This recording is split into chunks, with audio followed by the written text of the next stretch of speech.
Tacoma has already earned its reputation as being a city of fine glass art. But one of our oldest and most foundational forms of art actually goes undiscussed: our rock art.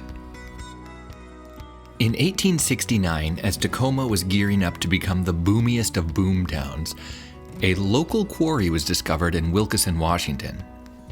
This quarry was unique and exceptional in that it produced a naturally waterproof sandstone, easy to carve but didn't need to be treated. The Northern Pacific Railroad was quarrying this stone to be used as ballast along their rail line. However, they started selling it to local contractors to be used as a building material in the 1880s. The building in which the sandstone was first employed as a building material stands today. Tacoma's St. Luke's Episcopal Church was erected by Northern Pacific Railroad President Charles B. Wright as a memorial to his wife and daughter. You can still see the tool marks from the original masons in 1883. This building remains as a beautiful and prominent example of the beginning of the stone art renaissance in Tacoma. The skill has only improved since then, but the beauty continues to linger. The world started to take note, and in particular, Tacoma became obsessed with this building material. Enter the Walker Cut Stone Company. Operating from 1914 until approximately 1959, the Walker Cut Stone Company was the predominant provider of beautifully carved sandstone here in the city of Tacoma. It was operated by Robert Walker and was located right off of Center Street in Tacoma. Because of the waterproof qualities of the Wilkeson sandstone, it was highly valued as a durable building material. However, because it was so easy to carve, it became the prized material for local masons who perfected an art form here in the city of Tacoma.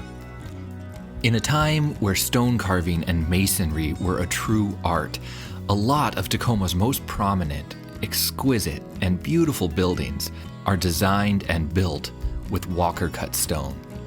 The majority of those Walker cut stone buildings exist as prominent landmarks in Tacoma today and examples of the finest art that was done architecturally. Some that you may recognize around town are, not surprisingly, the Walker Apartments on the corner of 6th and St. Helens. This was actually designed by Robert Walker of the Walker Cut Stone Company. He hired Tacoma architect Roland E. Bork to design a building that would be completely faced with Wilkeson sandstone.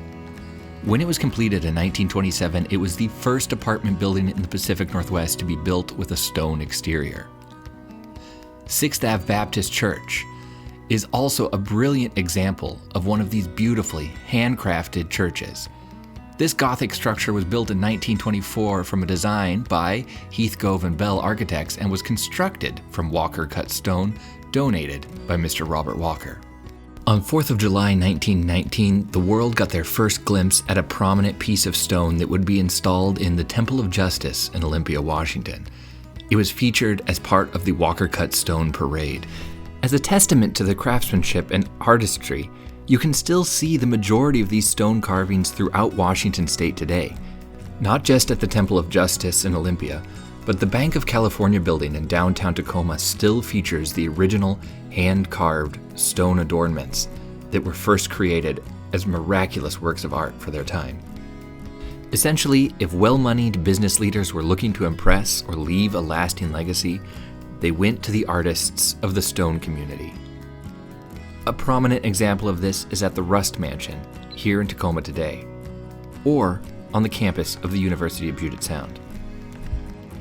In August of 2021, the last living carver of the Walker Cut Stone Company, Lloyd Livernash, passed away at the age of 93, and with him, an entire generation of hand-carved stone art risked being lost. Lloyd was an example of a generation that would hand-carve the decorative details throughout the city of Tacoma. Today, you can see his work in a pair of hand-carved stone owls that adorn an entryway on the University of Puget Sound campus. It took him a week to craft these owls using an air hammer and various chisels. It's part of a larger collection of handcrafted stonemason art that adorns the campus today. This beautiful pair of stone birds is a prime example of the stone art that lurks just beyond the shadows throughout all of the city of Tacoma. For those with an eye to see it, Look up, and you'll see that this city hosts a huge assortment of handcrafted art that served not only a decorative but a functional purpose for the city. The masonry artists of Tacoma have left a far-reaching and incredible legacy of stone art across the state of Washington. As a city and a region, we are so incredibly lucky to have all of these remaining examples of stone art from a generation. We just have to remember to look up occasionally and see them.